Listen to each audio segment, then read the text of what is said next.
आपके हिसाब से एनडीए और इंडिया गठबंधन में क्या फ़र्क है?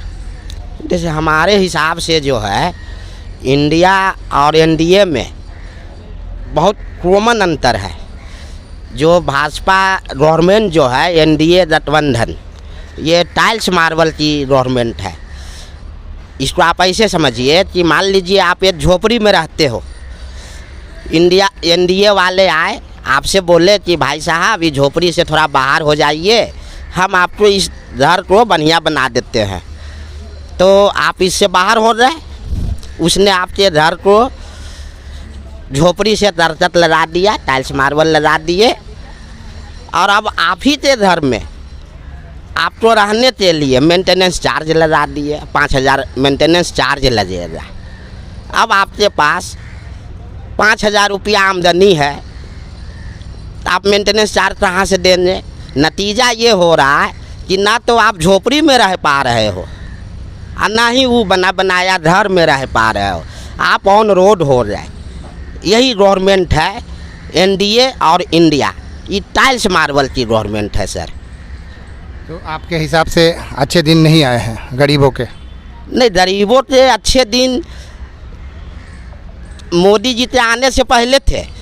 हम तो ये कहेंगे कि आप हमें वही बुरा दिन वापस करो। 14 से पहले वाला जो बुरा दिन है वो लेकर आप हमको दे दीजिए।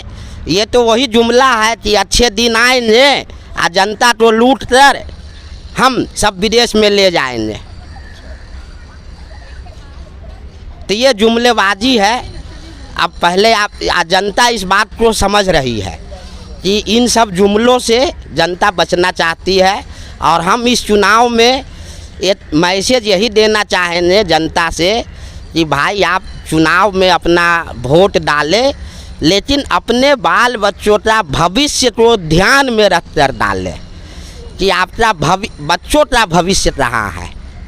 इस बात का मतलब है कि बेकारी, बेरोजगारी, महंगाई, रोटी, कपड़ा, मकान, हाँ। शिक्षा, स्वास्थ्य, शुद्ध पेयजल, इसको दिमाग में रख के वोट देना। हाँ हाँ हाँ, अपने कोई भी धार्मिक मुद्दा या कोई भी विवादित मुद्दा पे वोट नहीं देना। मंदिर और मस्जिद बनने से आपके बच्चों का भविष्य बनता है तो आप उसको बेशक दीजिए, लेकिन यदि आपको ऐसा महसूस होता है कि हमारे बच्चे को शिक्षा की ज़्यादा ज़रूरत है, हॉस्पिटल की ज़्यादा ज़रूरत है, रोज़गार की ज़्यादा ज़रूरत है, तो अपने बच्चों का भविष्य बनाने के लिए पहले इस बात को ध्यान में रखें और तभी वहाँ बटन दबाए।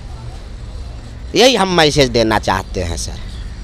हमसे बात करने के लिए बहुत बहुत धन्यवाद आपका। आपके भी चैनल को बहुत बहुत शुभकामनाएं हैं होली के बाद, और राहत साहब आपको भी बहुत बहुत धन्यवाद। अभी मैं एनआईटी घाट पर जनता से प्रतिक्रिया ले रहा था। जैसा कि आप सब लोग जानते हैं कि लोकसभा चुनाव सर पर है। राजनेता और उसके समर्थक चुनावी सभर में कूदकर दमखम दिखा रहे हैं।